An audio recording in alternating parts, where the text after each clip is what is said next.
I just watched an interview with Dereck Chisora on IFL TV, and he was speaking about the possibility of facing Dillian Whyte in December.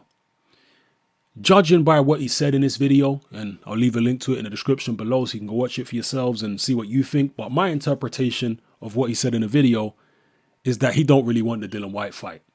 And I'm not surprised, because I think that Dereck Chisora will lose to Dillian Whyte. And in my opinion, I think deep down he knows that losing to Whyte is a very real possibility.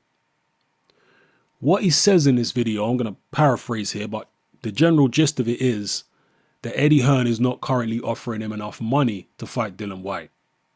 Now, before you guys jump on a high horse and say Eddie Hearn's being greedy, you have to remember that this is only a British title fight. This ain't a world title fight. It's not even a European title fight. It's a British title fight. So how much money can Dereck Chisora realistically be demanding for a British title fight? I do have some sympathy with the fact that Dereck Chisora early on in his career particularly was accepting every single fight. When he was with Frank Warren, no matter who Frank Warren suggested or brought up as an opponent, it seems this way anyway. I don't know from behind the scenes, but as an outsider looking in, it seemed as though any opponent that Frank Warren brought up, Chisora was like, yep, I'll fight. From Vitaly Klitschko to Robert Helenius. Obviously, there was the David Haye fight. There was the Tyson Fury rematch, so on and so forth. So he was matched very, very tough in the early stages of his career, in the mid stages. After the Tyson Fury rematch, which in my opinion is a fight he didn't really want, but because of Frank Warren, he went along with it.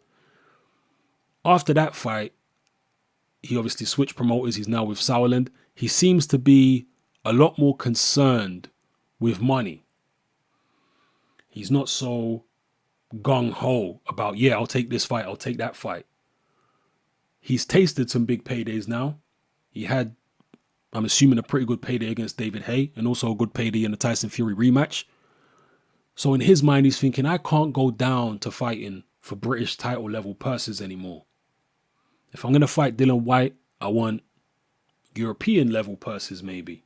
Maybe even world title level purses. The Dillian Whyte fight, I don't know how big it is in terms of fan interest. I'm certain you couldn't sell that as a standalone pay-per-view. So he's going to have to be a bit realistic about the money. If it is on pay-per-view, it's going to be on the undercard of Joshua. So how much money can he really expect from it? How much money can Dillian Whyte really expect from it? Dillian Whyte seems a lot more keen on the fight than Chisora does. As long as Chisora knows his split, and let's say he's going 50-50 with Whyte, and Whyte is willing to do that, I can understand Chisora not wanting to fight for far less than he's used to. But at the same time, doesn't he have to be realistic in terms of the fact that he has lost quite a few fights in his career? He lost to Kubrat Pulev not too long ago. And surely he must know that that brings your market value and therefore your purses down. Again, it's a British title fight, people. He also said in a video that Dillian Whyte should not fight unless his side of the money is good. But Dillian Whyte hasn't been complaining about money. He's been saying, let's get the fight on. Just to go back to what I was saying a second ago about after the Tyson Fury rematch, Chisora has become a lot more picky about who he fights. He turned down the Anthony Joshua fight. That's something that a lot of people overlook. People see Dereck Chisora as being a warrior and a guy who never turns down any fights, never ducks nobody. Maybe earlier on in his career, yeah, it was like that. But he certainly ducked the Joshua fight. He was offered a fortune to fight Joshua, and instead he turned the fight down to go fight Kubrat Pulev instead. I think the logic behind that was that Chisora knew that he was going to lose badly against Joshua. That he was going to get splattered all over the ring, and that would not be good for his public image and his market value. So I think he took a calculated gamble and thought, you know what, let me go fight Kubrat Pulev. It's a more winnable fight. It's less money, but if I win, then I'm going to be in a much better position to negotiate a purse with whoever. He obviously didn't win that fight, but his careful attitude towards matchmaking has continued now. And we're seeing it here with the Dillian Whyte fight. He's thinking, you know what? It's a British title. I'm not being offered a fortune. Maybe I'll go elsewhere. Maybe I'll take on a more high-profile opponent for more money rather than fight a Dillian Whyte who is dangerous, who I might lose to. Let me not even do that unless I'm getting paid serious cash. So that's my interpretation of it. Go have a watch of the video for yourselves if you haven't already seen it, and let me know what you think. I'm personally quite surprised that there's so many people out there that think Dereck Chisora versus Dillian Whyte is a 50-50 fight, because I've seen a lot of people say that. I've obviously seen people pick Chisora to win as well. I don't see that as a 50-50 fight. I see it as at least 60-40 in Whyte's favor, maybe more like 65-35. I think Dillian Whyte will win that fight and win it pretty convincingly, in my opinion.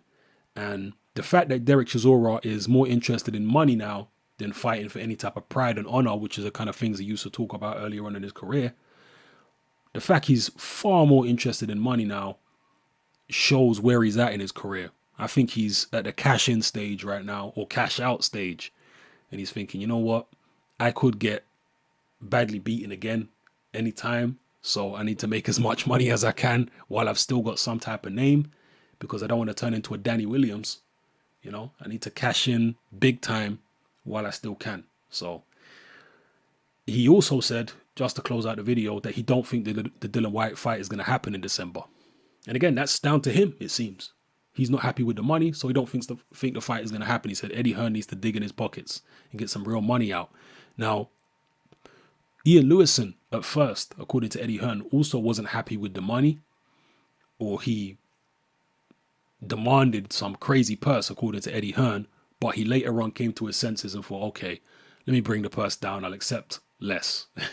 It was still, as far as I'm aware, by far the biggest purse that Ian Lewison's ever got in his career, but it wasn't what he initially wanted. And I guess this is normal in negotiations. You always ask for more than you think you're going to get, first of all. It's the same when you go to a store. I know they don't do this in the UK. I don't know about the US, but certainly in most third world countries, you can still barter with people in shops and marketplaces and whatnot.